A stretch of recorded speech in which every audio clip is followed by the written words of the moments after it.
Let's hear what TFATK have to say about this. I'm curious to hear what Brendan and Bryan have to say about Tom Segura and Christina P getting divorced. How would they approach? Bryan's already been through a divorce himself. By the way, I should do a video about that, by the way. I really should do a standalone video about it. But I do remember when Bryan got divorced, right? from his first wife, Amanda Humphries. I'm pretty sure Bryan initiated it. I'm pretty sure, if I remember, if my law is correct, I'm pretty sure Bryan initiated it. And if you're around at that time, Brendan, when the next episode after it was announced, Brendan was like telling him on TFATK, "Oh, this is really good. This is gonna do wonders for your comedy and your career. I can already see you like lighter. You look happy." Like they were making it sound like it was gonna like change his life for the better, his career. It was really dumb. It was really fucking dumb. And then like 2 weeks later, he got married to that 30-year-old. It was so bizarre. Like he got divorced, like, because they made it seem on the episode of TFATK after he got divorced. I remember Bryan and Brendan, they were kind of like talking in code a little bit, right? They're being a bit vague, you know, understandably so. But they made it seem like Amanda Humphries was like holding Bryan back a bit. Like she was a little bit control. I don't know. That's the vibe I kind of got. I kind of got like they were making it seem like Amanda was kind of controlling. She wasn't letting fucking Bryan be a silly goose, you know what I mean? And now he's gonna be free to do his thing. Then like literally a couple weeks later, he gets that girl, that 30-year-old lady that he's with, pregnant, and then they get married. It was like, what? Hold on, I thought you got divorced because you wanted to focus on your stand-up and your acting and shit.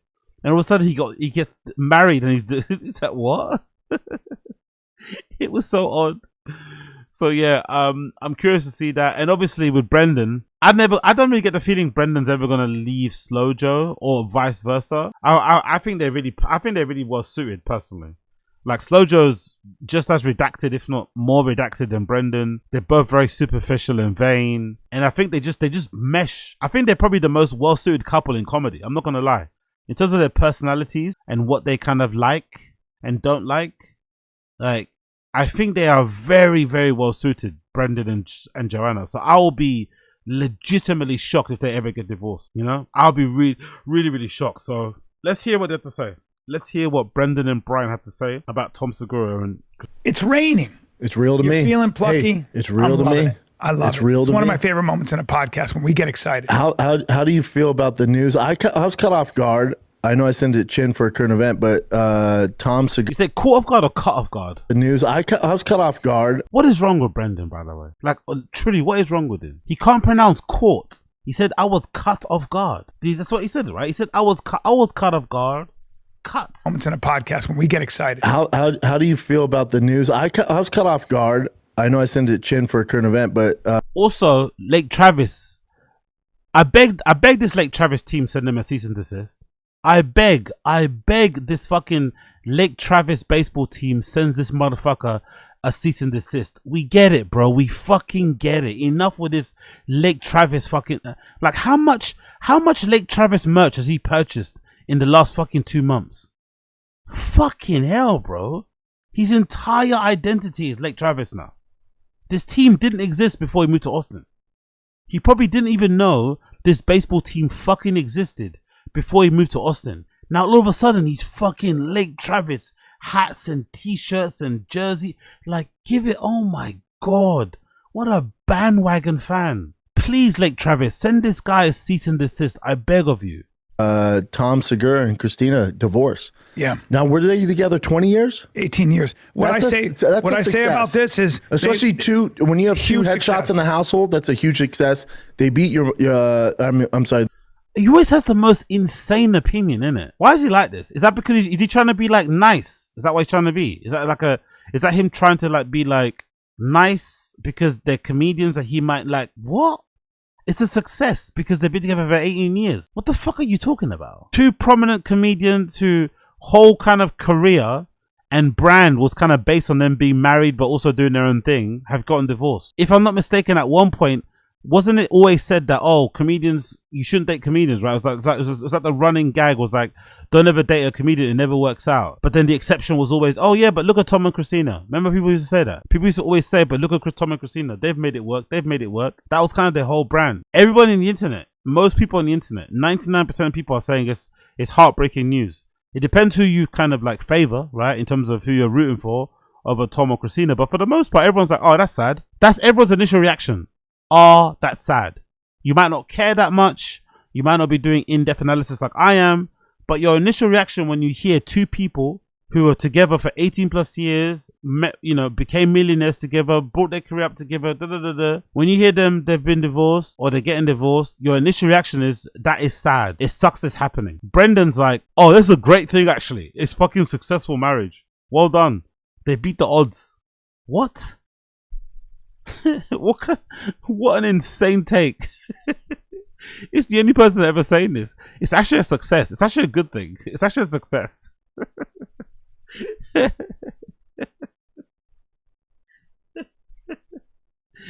He's trying so hard to be. Is it to just be a contrarian? This is actually a success. This is a success story. What? It's a success story that a woman that just beat cancer is now having to figure out what she should do now post divorce. Like, what? That's a success. You think she's happy about this? He fundamentally changed through the cancer process, right? Through the cancer therapy or treatment and stuff, right? And illness. She's probably changed fundamentally at her core. Not even too much to say on the whole, like losing your breast thing, because I'm sure that's fucking traumatizing. But yeah, I'm sure Christina is looking at it like a success. I'm sure she is. They built your mom's house network. That's a success. Well, what I would say, come on, Skeezers, man. Do you think she cares about being paid? Big up Skeezers 94. She's about to get paid. She's 50. How old is she? 50 or something? How old are they? I'm not going to Google. I can't bother. But I'm assuming they're probably both early 50s or maybe late 40s. Right? Like, she's having to like navigate trying to be single in 2026 onwards with 2 kids. Allow it, man. She's not. Yeah, she's going to be comfortable and she's never going to work again. But I don't think she's going to be happy about that. I don't think so. I think the money's going to be a very, very, whatever kind of consolation. Tom, on the other hand, he's going to be loving it. Tom, on the other hand, is going to be loving it. I predict. Hey, people. I predict we're going to see a picture of Tom on a yacht with his top off. I predict at some point we're going to see Tom on a yacht with his top off. I think so. We're gonna see Tom in clavicular. We're gonna see Tom on stream with clavicular.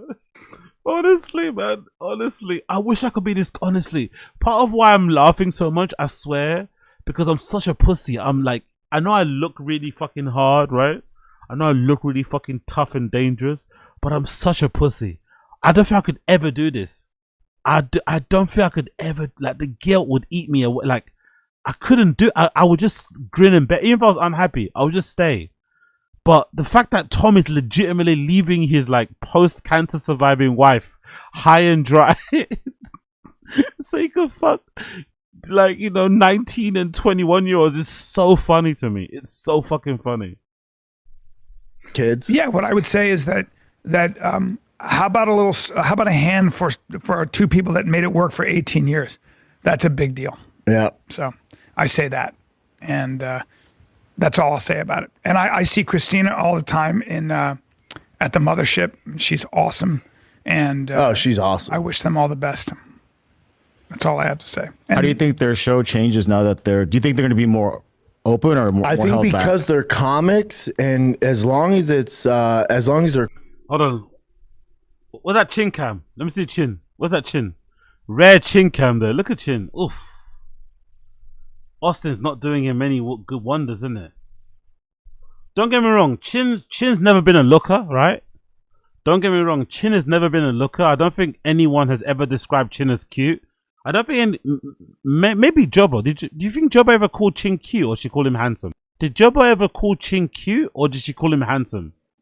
I think she probably called him handsome, but I don't think even Jobbo would describe Chin as cute, right? But damn, he's aged like a lot, innit? This Austin move hasn't been nice to Chin. The Austin move has not been nice to Chin. Not been nice to him whatsoever, because he's looking his age. That's for sure. He's looking his fucking age. But I'm also not sure if that maybe that that he uses that pepper spray thing, right? He uses that fucking salt shaker with the hair follicle. So maybe that hair follicle thing kind of makes him look a little bit. Because I always thought he looks a little bit like. He always looks a little bit like. I won't say dusty, but he always looks like he's got like a weird like cloud on his face, So I wonder if part of the reason why he looks so rough is that fucking hair follicle shaker he puts on his face. Maybe some of it gets, you know what I mean? It kind of makes his face look drier and black. I don't know if that makes sense. Maybe I'm just reading too much into it, but Chin ain't looking too sprightly. Let's just say that. But yeah, he's got a new desk though. It looks like he's got a new desk there, innit? It looks like he's got a new little desk. Chin's got a new little workstation that he's using now. And it looks like there's less cables on the floor. So it looks like Chin done a bit of a spring cleaning. Looks like there's less cables on the floor. And he's also got like a new desk, some sort of new workstation. Looks like a U-shape sort of thing going on there. It's as long as they're cool and like I don't know the reason for the divorce. I have no idea what it is. As long as can you speculate, you fuckface? You've got a podcast, Can you make it entertaining? Can you speculate on the reason why? And maybe talk about the fact that he's lost a bunch of weight and he's clearly going in the direction of trying to be like a director, RE type of guy. And maybe he might want to go with younger women. Could you maybe joke about that for a little bit? No, they can't. I think he's scared because Tom is too close to Rogan and he doesn't want to upset Rogan. So that's why he's scared to really say what he wants to say. But I have no idea. Well, maybe speculate, man. You speculate about everything else, you fucking idiot. There's not bitterness. The bitterness will come off. They're not good enough actors to not do that. If there are issues there, it will come to light in the podcast. She seems very, very upbeat and happy when I see her. Well, she's a comic. Yeah. So I think she'll, take the punches and keep on going. Yeah, I'll stay out of it. I don't really like to comment on any of that stuff. I don't know. Fucking pussies. Rah. I'm actually surprised. I'm actually surprised by their unwillingness to talk about it. Considering how they try to like clout chase and jump on the algo and get involved in the conversation for clicks and views. I'm legitimately surprised by their reluctance and hesitancy to talk about it. Generally. But it also maybe adds up to the feeling. Judging from that clip that Podcast Cringe shared, right? Of Bert talking about Tom and kind of blowing up his spot a few years ago.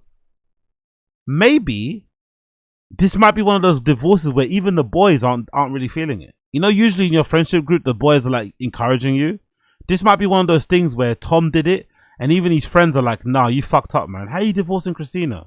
Like, you're an idiot, man. Make it work. Stay there. Make it work. Get counseling, whatever. Figure it out. So it might be one of those divorces that Tom just did. Fuck it, you know what I mean? He did without the encouragement or the counsel, you know what I mean, of his boys. So which is why these guys are kind of avoiding it because they don't, you know what I mean? Maybe that's part of the reason why they're being a bit weird by it. But I just generally just think it's because Tom is like, one of Rogan's main lieutenants. So they don't want to upset the big boss. So they refusing to talk about it. And of course, Brian's been through what he's been through. So, But yeah, interesting. They're both very, very reluctant to talk about it. I do because it's a podcast, right? And that's our job. Well, I just wish them the best, but of course, if we gotta have the point is, I don't know anything about it. I don't know. Yeah, that's my thing. I don't know why they're gonna divorce. I know Tim got skinny and sexy, and that's a problem, right? Tom, you mean? Tom, what'd I say? You said Tim. Jesus Christ.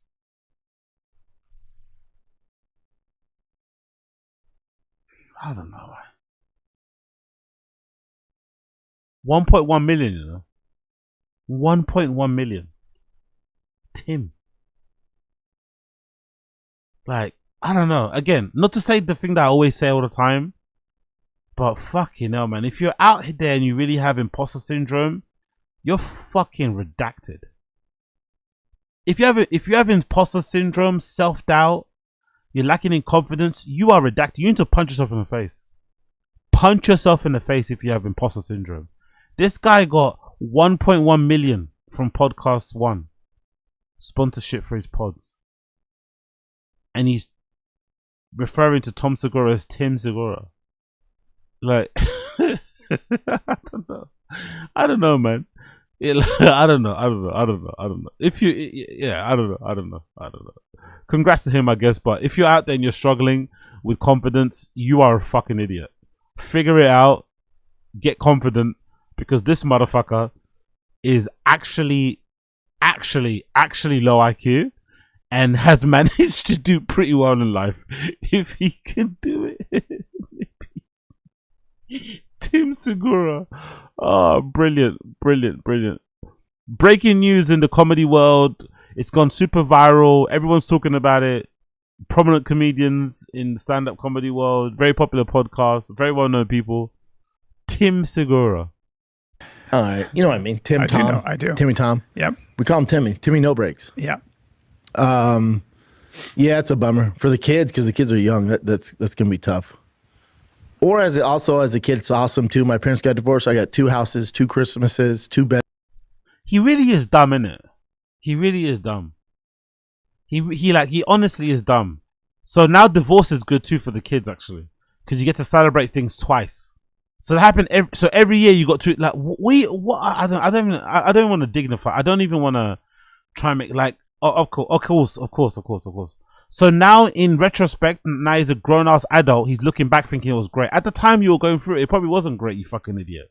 You can't remember it because you were a child. But I bet you when you were going through it, when your parents were actually getting divorced and you were a child, it wasn't awesome that you had to celebrate Christmas twice. It wasn't. It wasn't awesome that your mum and dad were asking about each other to you without trying to make it obvious or asking. You know what I mean? It wasn't obvious. What the fuck are you talking about? What kid of divorce has ever said it was great actually going through a divorce? It was actually brilliant. Actually, I'm not gonna lie. It was actually brilliant. See my mum moping around the house. See my mum depressed in bed. See my mum and dad always arguing on the phone and in person. Seeing the split in our family. Seeing certain people not turn up to our houses anymore. Having to move schools. Or go between house, or like, you know, whatever. Like, yeah, that's really good, isn't it? Really good for children. 100%. They're gonna be loving it. They're gonna be loving it. Bedrooms. It was kind of a good time. As a kid, you really don't know what's going on. I would be bummed out, but yeah. Yeah. Well, but not if. Well, when you're 8 or 9, you really don't understand what's going on. No, I remember when. Yeah, you do. You fucking like. Maybe you don't because you're a fucking spastic. But most 8 or 9-year-olds understand what's going on. You're emotionally aware at 8 or 9. You definitely know understand. It's gonna fucking break your heart. What the fuck? You don't understand what's going on at 8 or 9? What? You don't understand what's going on. When do you understand then? When you're 13, that's when you understand. When you become a teenager, suddenly you understand it. When you're 8 or 9, you have no idea what's. You're just like standing there with your mouth open, waiting for someone to put a fucking cookie in it. My parents would fight when I was that young. I was scared. Oh yeah. Yeah, for sure. Chin was that kind of kid, isn't it? For sure, Chin was that kind of kid. Mom and Dad, stop fighting. Mom, Dad, stop fighting. I remember once I tried that, by the way. Did you guys try that? If you're an immigrant family. I remember once, I think I was watching, you know, when you're a kid and you watch a TV show and you see the kid do the whole thing of like, Mom, Dad, stop fighting. And they kind of like look at you and they get fucking, and they realize how much is hurting the kid and they both stop. I tried doing that actually in real life when I was a child. One time my mom and dad were arguing, and the way my dad like backhanded me out of the room was crazy. I just, from that day onwards, whenever they'd argue, me and brother would just go in our rooms. But it didn't work. That movie thing of like getting in between your parents and you know what I mean? It doesn't work. It doesn't work. Maybe white people it works, but for immigrants, don't do it. Don't do it. It doesn't work. My dad backhanded me out of the room. Literally slapped me out of the room. Like for raising my voice at him, you know what I mean? Don't you raise your voice up like, oh, honestly, so funny, man. From that day onwards, I never got involved. I minded my business. And they're still together right now. They're still together to this day. So I guess it wasn't that bad. That they would break up. Oh, or- yeah. Yeah. Yeah. No, it's definitely scary for the kiddos. I don't know how old the kiddos are, but that's what you got to hope it's okay with them. Yeah. But yeah, to continue on with the show, yeah, I mean, you could only do that with another comic. Like, most women are not going to continue to do a podcast with their ex-husband. Right. That's a super rare combination. Yeah, that's not a. Like, if me and Joe ever got divorced, heaven forbid, knock on wood, there would be no podcasting. No. she'd burn my fucking face yeah, off. Yeah. One of the things, that's it's like we're not going to be talking about that. Yeah. Raw, Brian really doesn't want to talk about it, innit? Fuck, Brendan's trying to have like a little, hypothetical conversation. Brian's really don't want to talk about it, does he? Is this like his new persona because he's in the comedy mothership? He doesn't want to like say anything, and play like Switzerland, or is he just a bit, or is it just too close to home because of what he's gone through? But fuck, Brian really doesn't want to talk about it. Yeah. Just making noises. Yeah. Bro, you have a pod. If you don't want to talk about it, just don't say nothing. But you have a fucking pod. And these guys are in your fucking inner circle. Either say something or don't. But like this, what is this? What is this? Yeah, like you and Amanda aren't launching a podcast network together. No. But we get along great. Cool. Yeah, but that's different. Yeah. That's different than sitting down talking shop every day. The main thing is if you have kids, you want to be friends with your ex. That's 100. You have to, really. Yep. But it surprised you too. Like, there's this family we're pretty close with. Our kids are friends, and we're at a barbecue, and it's like, where's Gary at? Oh, it'll surprise you. She's like, oh, I don't know. And you see her drinking a little much, and you're like, huh? She's kind of going hard in the paint. And then a few drinks, and finally she's like, well, it's better you guys find out now. We're getting a divorce. And you're like, oh shit, what? I thought you guys were getting, nope, that's happening. You're like, oh my God. Yeah, just, Yeah. Yeah, relationships are complicated, difficult. Who knows what's going on? It's like you better tend to that garden every day. Otherwise, weeds grow. Hard to do. What else you got, Jen? Brian does not want any parts of this conversation. He does not want any parts of it. Wow. Weeds grow. Making all the noises. It is interesting though. I wonder why him and Amanda are friends. I wonder why. Because like I said, he did make it seem like she was holding him back from comedy. If I heard that, I'm a woman. Like, hold on. You think I'm holding back your career? You fucking knobhead. You think I'm holding you back? All right. Fuck yourself. So I wonder. I know they got kids together still. I get it. But I do wonder why, like, they seem to be cool. I do wonder why they seem to be cool. Maybe because the money, and maybe it's just the money. Because, the alimony he was paying was fucking crazy. So maybe it's just the money. And she's like, you know what? This guy allows me. Because Amanda's the wife that buys horses, right? I'm pretty sure Amanda was the wife that was like, she grew up rich too, and she was into horses. Which is fucking wild. So I can only imagine, what that kind of upkeep is like. So maybe she's like, hey, he pays enough to cover the kids' tuition and to cover my penchant for stables and shit. So yeah, it's hard to hate your ex-husband when he's paying literally for you not to have a job, You'd be a real bitch of a woman to hate your ex-husband if he's giving you 20 grand a month. He's giving, it's hard. But yeah, not much of a reaction there. Not much of a reaction there from Brian, or from Brian especially. Brendan tried to entertain it and talk a bit more about it, but Brian wanted no parts of that whatsoever.